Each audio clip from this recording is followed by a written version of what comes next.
Art festival of Durga Puja. Durga Puja এখন সারা বিশ্বে famous হয়ে পড়েছে আমাদের এই আর্ট ফেস্টিভ্যাল।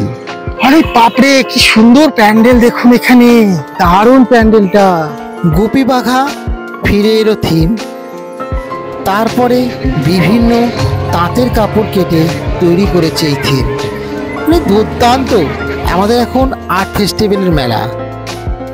দুর্গাপুজো আর্ট ফেস্টিভ্যালে প্রথম আমরা সারিতে রেখেছি চন্দননগর বাগানবাটির দুর্গাপুজোকে। এবছরের হুগলির মধ্যে সেরা দুর্গাপূজা তৈরি করেছে এই চন্দননগর বাগানবাটির দুর্গাপূজা কমিটি। এতটাই সুন্দর, পুরো জং পড়া ধরুন টিন, সেই টিনকে দিয়েও যে এত সুন্দর একটা আর্ট ফেস্ট করা যায় বা একটা সুন্দর একটা মণ্ডপ তৈরি করা যায়, তা এখানে এসে না দেখলে বুঝবেন না। রিয়েল দেখতে আর সুন্দর এই প্যান্ডেলগুলো এতটাই সুন্দর, যেরকম সুন্দর প্যান্ডেল আর সেরকমই সুন্দর এখানকার প্রতিমা। আমরা এই পুজো মণ্ডপ ঘুরে দেখছি, আপনাদের সঙ্গে রাখুন ট্রাভেল ব্লগ অঙ্কন এই চ্যানেলটিকে। চ্যানেলটিতে প্রথম হলে লাইক, কমেন্ট, শেয়ার করুন আর চ্যানেলটিকে সাবস্ক্রাইব করে পাশে রাখুন।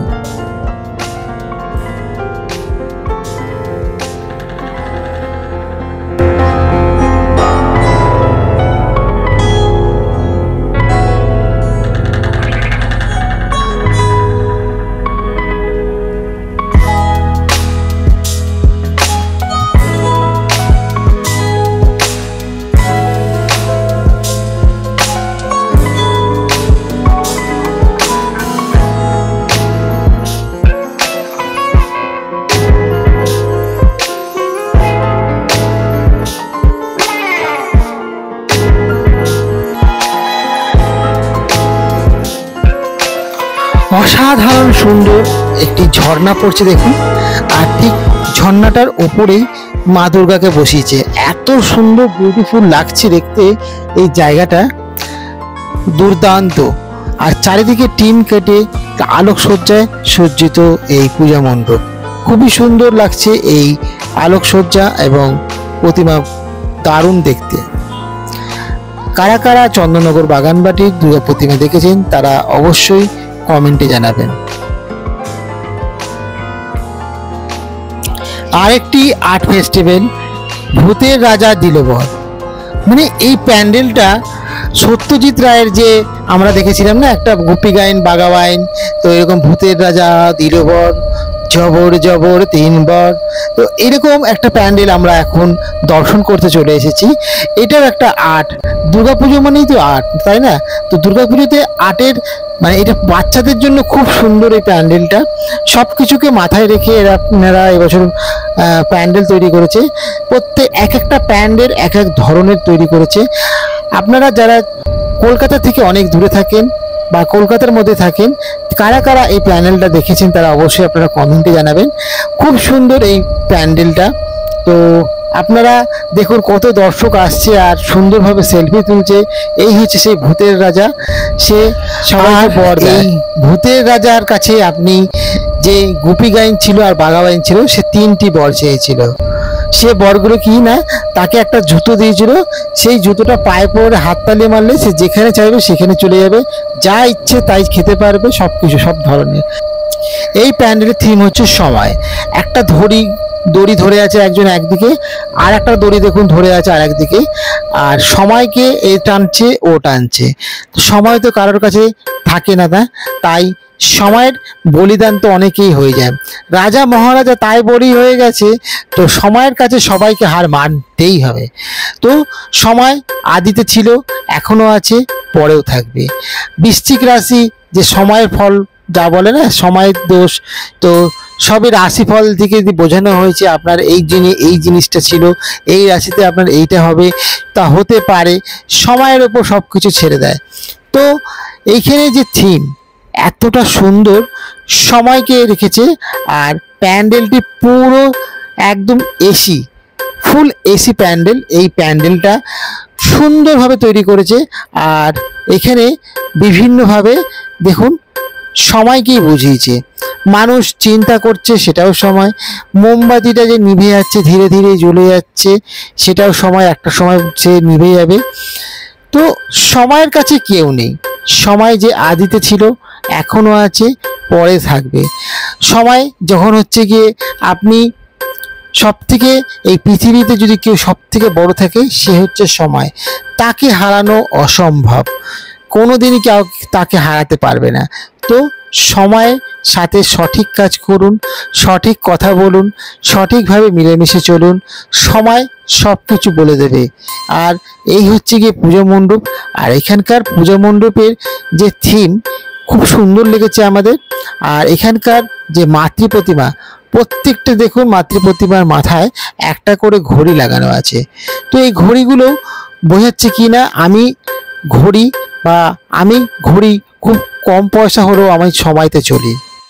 আরেকটি আর্ট ফেস্টিভ্যাল দেখতে আমরা এসেছি। এটা দুর্গাপুজো বলবো না, আমরা আর্ট ফেস্টিভ্যালই বলবো। আমরা এখন চলে এসেছি চাঁপাতলায়। আর এখানকার সুন্দর মাসাই গ্রামকে দেখিয়েছে। এখানে দেখুন সব আদিবাসী জনগোষ্ঠী, তাদের বিভিন্ন ধরনের পোশাক আশাক, বিভিন্ন ধরনের তাদের খাবার, বাদ্যযন্ত্র, তাদের জীবনযাত্রাকে তুলে ধরেছে এই পুজো মণ্ডপ। খুবই সুন্দর।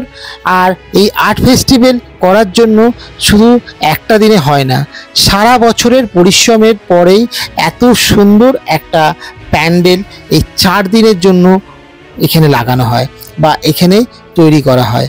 ভাবুন কত তৈরি করতে কত সময় লাগে এক একটা প্যান্ডেলকে। একদিন দুদিনে তো এইসব এত সুন্দর সূক্ষ্ম সূক্ষ্ম কাজ হয় না। তো এইগুলোকে আমরা খুব ভালো করে উপভোগ করি। আর আমরা এখানে যে দেখতে পাচ্ছেন সব সেগুলোকে হাতে তৈরি, কোনোটাই মানে ছাঁচ বা মেশিনে তৈরি নয়। এখানে কিন্তু সব কিছুই হাতে তৈরি। তাই আমাদের পশ্চিমবঙ্গেই এত সুন্দর সুন্দর পুজো মণ্ডপ আপনারা দর্শন করতে পারবেন। আর পুজোর সময়তেই এত সুন্দর আর্ট ফেস্টিভ্যাল দেখা যায়। যারা যারা আপনারা আর্ট নিয়ে পড়াশোনা করেন, জানি না, আমি হয়তো অতটা পড়াশোনা কিছু করিনি, তবুও আপনাদেরকে যারা যারা জানেন এই আর্ট ফেস্টিভ্যালটা শুধুমাত্র আমাদের এই পশ্চিমবঙ্গেতেই হয়। আর এত সুন্দরভাবে সেটা রিপ্রেজেন্ট করা হয়। কারা কারা এরকম চন্দননগর, চুঁচুড়া অথবা কলকাতার পুজো মণ্ডপ দেখেছেন, তারা অবশ্যই কমেন্টে জানাবেন। ভাবুন একটা ভাবনাকে পুরো মণ্ডপে ফুটিয়ে তুলতে কত কারিগর লাগে, কত তার শিল্পের দক্ষতা লাগে, যে সে মানুষ কিন্তু এত সুন্দরভাবে করতে পারবে না। আর এই মাতৃ প্রতিমা তো মানে প্রায় 6 মাস 8 মাস আগে থেকে তৈরি হয় পুজো মণ্ডপের জন্য। পুজো মণ্ডপগুলো তৈরি করতে ভাবনা চিন্তা করে কি আমাদের এবছর এরকম থিম হবে, তার সঙ্গে এরকম মণ্ডপের সঙ্গে সামঞ্জস্য রেখে একটা মাতৃ প্রতিমা করতে হবে। তো এরকমভাবেই তারা পুরো এই আর্ট ফেস্টিভ্যালটাকে ফুটিয়ে তোলে। আজ আমরা এসে গেছি পঞ্চাননতলা। শিল্প একেই বলে, আর্ট একেই বলে। এখানে আপনি ধরতে পারবেন না কোনটা আসল বাড়ি কোনটা নকল বাড়ি। আর এই ফ্লাইওভারটাই কি আসল না নকল, এইটাই মজা আমাদের এই আর্ট ফেস্টিভ্যালে। এত সুন্দরভাবে মিশিয়ে দিয়েছে অন্য বাড়ির সঙ্গে, মনে হচ্ছে যেন এই বাড়িটা নতুনই একদম এর সাথেই রয়েছে। আর এখানকার আর্ট ফেস্টিভ্যালটা এমনই করেছে, এদের এবছরের ভাবনা হচ্ছে নীর ছোট ক্ষতি নেই আকাশ তো বড়। যারা গরিব মানুষ, আর এই ব্রিজটা দেখছেন, ব্রিজটার নিচে প্রচুর আগেকার দিনের কলকাতা শহরের জিনিসপত্র বিক্রি হচ্ছে, জামা কাপড় বিক্রি হচ্ছে, পড়াশোনা করানোর জন্য একটা ক্লাসরুম রয়েছে। খুব সুন্দরভাবে এরা যে বার্তা দিচ্ছে, প্রত্যেকটা নিচু স্তরের মানুষদেরকে নিয়ে তৈরি করেছে এই পুজো মণ্ডপ। তো নীর মানে কি বাসা, তো বাসা তো অনেক বড়, পড়াশোনা তো করলে পরে পড়াশোনা করে যেইজন গাড়ি ঘোড়া চড়ে সেইজন। তো খুব সুন্দর এখানে একটা বার্তা দিয়েছে গরিব মানুষদের, যারা গরিব মানুষ তাদেরকে পড়াশোনা করানোর জন্য। এখানে বাচ্চা শিশু, আর এখানে মাতৃ প্রতিমা দেখুন, ব্যাকগ্রাউন্ডে দেখুন, মনে হচ্ছে অরিজিনাল একটা বাড়ি, তার মধ্যে একটা সুন্দর মাতৃ প্রতিমা বসে রয়েছে। খুবই সুন্দর এই মাতৃ প্রতিমা। আর এই বাড়িটা দেখছেন, এটা কিন্তু পুরো এই বাড়িটার ডান দিকের বাড়িটা হচ্ছে গিয়ে পুরনো, আর এই বাড়িটা হচ্ছে কি একদম নতুন, বাঁ দিকের বাড়িটা। তো ভাবছেন কোন বাড়িটা পুরনো কোন বাড়িটা নতুন। আর এই উড়ালপুলটা দেখছেন, এটা পুরোপুরি তৈরি করা হয়েছে একদম আর্টিফিশিয়াল ভাবে। এখানে কোনো আমাদের হুগলি চুঁচুড়ার মধ্যে কোনো উড়ালপুল নেই, মানে ফ্লাইওভার নেই, তো সেটা পুরোপুরিভাবে তৈরি করেছে। খুব সুন্দর চিন্তা ভাবনা, খুব সুন্দরভাবে তৈরি করেছে এই পুজো কমিটি। এই ভাবনা এতটা সুন্দর তৈরি করেছে, মানে যে পুলের নিচে, প্লারের নিচে যে ইয়ে থাকে, সেই প্লাগার লাগানো থাকে, সেটাও তুলে ধরেছে। দেখুন রান্না করছে, হেরিকেন জ্বলছে, মানুষ যেরকম ফুটপাতের উপর বসবাস করে সেই চিত্রটাকে, মানে কলকাতার একটা টুকরো অংশকে ফুটিয়ে তুলতে চেয়েছে এই মণ্ডপটা। তো খুবই ভালো লেগেছে আমাদের। আপনাদের এই মণ্ডপটা কেমন লাগলো অবশ্যই আপনারা জানাবেন। আর এরপরে দেখুন একটা সুন্দর লাইটিং আমরা দেখতে পাচ্ছি, লাইটিংও খুবই সুন্দর এখানকার। এবারে আমরা চলে এলাম হচ্ছে আজাদ হিন্দ ক্লাব। এই আজাদ হিন্দ ক্লাবের এবছরের ভাবনা হচ্ছে গিয়ে মহেঞ্জোদারো সভ্যতা, যা আছে পাকিস্তানের একটি কোনো শহরের মধ্যে। এই মহেঞ্জোদারো সভ্যতা খুঁজে পেয়েছিলেন এক বাঙালি বিজ্ঞানী, মানে প্রত্নতাত্ত্বিক বিজ্ঞানী। তো সে এই মহেঞ্জোদারো সভ্যতাটাকে খুঁজে পেয়েছিলেন, আর এখানে বিভিন্নভাবে মাটির তলা থেকে উদ্ধার করেছিলেন এই মহেঞ্জোদারো সভ্যতাকে। তার এটা কি লোয়ার সিটি, একটা আছে আপার সিটি, বিভিন্নভাবে। আর মহেঞ্জোদারো সভ্যতাতে না অনেক এরকম ছোট ছোট জলাশয় ছিল। ওইখানে সেই সময়তেও মানে নর্দমার জল নিকাশির ব্যবস্থা খুব ভালো ছিল। ওখানকার 40 না 80টা মতন পাতকুয়া ছিল। পায়খানা বাথরুমের মানে একদম এখনকার আধুনিকের মতন তৈরি করা ছিল তখনকার যুগে। ভাবুন কত সুন্দর চিন্তাধারা ছিল, কয়েকশো বছর আগেকার চিন্তা ভাবনা ছিল। সেই সভ্যতা পুরো ধ্বংস হয়ে যায় কী কারণে, সেটা কোনো একটা সঠিক প্রমাণ এখনো পর্যন্ত পাওয়া যায়নি। তবে সে সময়কার কিছু মূর্তি এখানে দেখাচ্ছে, খুব সুন্দর এই মূর্তিটা দেখতে লাগছে। সেই সভ্যতারা মানে ধ্বংস হয়েছিল কী কারণে সঠিক কিছু পাওয়া যায়নি। তবে এমন একটা কিছু রেডিয়েশন সেই জায়গায় পড়েছিল, সেই রেডিয়েশনের এত মানে উল্কাপিণ্ড পড়েছিল বা কোনো একটা কিছু জিনিস পড়েছিল, তার এত তাপ ছিল, সেই তাপের ফলে পুরো সেই জায়গাটা একদম নিশ্চিহ্ন, মানুষ তো পশু পাখি সব মারা যায়। আর পুরো জায়গাটা ধীরে ধীরে মাটিতে চাপা পড়ে গিয়ে একদম মাটির তলায় চলে যায়। তো সেটাকেই খুঁজে পায় হচ্ছে প্রত্নতাত্ত্বিক বিজ্ঞানী। সেখান থেকেই এই মহেঞ্জোদারো সভ্যতার এনাদের চিন্তা ভাবনা ওপর থেকে খুব সুন্দর দেখতে লাগছে। আর দেখুন এখানে খুব সুন্দর একটা মূর্তি, তখনকার দিনে এরকম ধরনের ছবি আঁকাটা এরকম লিপি ছিল। আর ওইখানে মহেঞ্জোদারো সভ্যতার যেখানে দেখেছি আমি, একটা ইউটিউব ভিডিওতে দেখেছিলাম, সেখানে এরকম মাটির পাত্র বিভিন্ন ধরনের মিউজিয়ামে রাখা আছে তখনকার দিনে। তো সেইগুলো মিউজিয়ামটাকে এনারা একটা ফুটিয়ে তুলেছে ছোট্ট জায়গা করে, খুব সুন্দর লাগছে দেখতে। আমরা তো দেখলাম। আপনারা এই যে এতগুলো দুর্গাপুজো মণ্ডপ আপনারা দর্শন করলেন, তার মধ্যে সব থেকে ভালো দুর্গা প্রতিমা বা দুর্গা মণ্ডপ কোনটা লাগলো আপনাদের অবশ্যই আপনারা কমেন্টে জানাবেন। আশা করি আপনাদের ভিডিওটা ভালো লাগছে। ভিডিওটা ভালো লাগলে লাইক কমেন্ট শেয়ার করবেন, আমাদের চ্যানেলটা সাবস্ক্রাইব করে আমাদের পাশে থাকবেন। তখনকার দিনে দেখুন সেই চিত্র, মাটির চিত্র খুব সুন্দরভাবে ফুটিয়ে তুলেছে এই শিল্পী। এটা হচ্ছে একটা আর্ট, এটা হচ্ছে একটা কলা, মানে কি বলবো, এত সুন্দর চিন্তাভাবনা কত দিন আগে থেকে সব শুরু করে দেয়। তো যখন চিন্তাভাবনা তারা শুরু করে, তারা ক্লাবের লোকেরাই জানতে পারে, পরে ধীরে ধীরে যখন এটা পুজোর সময় শুরু হয়। আর এটা আমাদের এখানে আর্ট ফেস্টিভ্যাল মহালয়া থেকে শুরু করে নিয়ে একদম দুর্গাপুজো দশমী, একাদশী, দ্বাদশী পর্যন্ত আমাদের এখানে অনেক প্রতিমা থাকে। তো এবছরের 75তম বর্ষে আজাদ হিন্দ ক্লাব। এইবারে আমরা চলে এসেছি একটি পুজো মণ্ডপ। এটি একটি সুন্দর দেখুন সাদা ধপধপে পুজো মণ্ডপটা আর্ট ফেস্টিভ্যালে তৈরি করেছে, দারুণ অসাধারণ এই হাতের কাজ। আর পুরোপুরি দেখুন প্যান্ডেলের কাপড় যেটা হয় সেই কাপড় দিয়ে, আর ওপরে থার্মোকলের ম্যাটেরিয়াল দিয়ে তৈরি করেছে। তো এটাকে তো অনেক দিন আগে ভাবনা চিন্তা করে তৈরি করেছে, খুব ভালো লাগছে আমাদের দেখতে। ধীরে ধীরে মণ্ডপে আমরা প্রবেশ করলাম। আর এই মণ্ডপের মধ্যে একটা মাতৃ প্রতিমা বিভিন্ন ধরনের ফলের বীজ দিয়ে তৈরি করেছে। আর এখন তো এখানে সন্ধি পুজো চলছে, খুবই ভালো লাগছে দেখতে। দেখুন কত প্রদীপ জ্বলছে। তো আমাদের এই যে আর্ট ফেস্টিভ্যাল আপনারা দেখছেন, তারা কোথা থেকে দেখছেন আপনারা কমেন্টে জানাবেন কোন পুজোটা সব থেকে ভালো লাগলো। এটা হচ্ছে কল্যাণী রথতলার পুজো মণ্ডপ। এটি একটি স্বামীনারায়ণ মন্দির। তো এই মন্দিরটা তৈরি করেছে হচ্ছে আমেরিকার একটা স্বামীনারায়ণ মন্দির, এখানকার না, সেটাকে এখানে তৈরি করেছে। আমরা বাড়িতে মানে ভাবুন আমরা আমেরিকার মন্দির এরকম ধরনের তৈরি করেছে, সেটাকে আমরা এখানে বসে উপভোগ করছি, কত সুন্দর। আর এখানে যে প্রতিমা রয়েছে পুরোপুরি একদম মানে পুরোপুরি ইউনিক, একদম ইউনিক। এখানকার মানে ফলের বীজ দিয়ে বিভিন্ন ধরনের খাবারের যে ফলের আঁশ সব দিয়ে তৈরি করেছে। আরে বাপরে কি সুন্দর প্যান্ডেল দেখুন এখানে, দারুণ প্যান্ডেলটা। এখানে এটাও করতে পারে। আমরা তো চলে এলাম মিশরে। এইবারে আমরা মিশরে চলে এসেছি, মিশরে আর্ট দেখতে এসেছি। মিশর সভ্যতাকে ফুটিয়ে তুলেছে একটা সুন্দর পুজো মণ্ডপ। এটা হচ্ছে গিয়ে কাঁচরাপাড়ায়, খুব সুন্দর এই পুজো মণ্ডপ। আমরা ভেতরে আস্তে আস্তে প্রবেশ করছি। মিশরের যে পুতুলগুলো দেখতে পাই সেগুলো দেখতে পেলাম। তারপরে সেই মিশরের যে লিপিগুলো সেখানে লিখে রাখা রয়েছে, এইসব ধরনের এরকম করে আঁকে রেখেছে। তারপরে দেখুন ভেতরে প্রবেশ করলাম, এখানে প্রচুর মিশরের সেই একদম পিরামিডের ভেতরে আমরা প্রবেশ করে গেছি।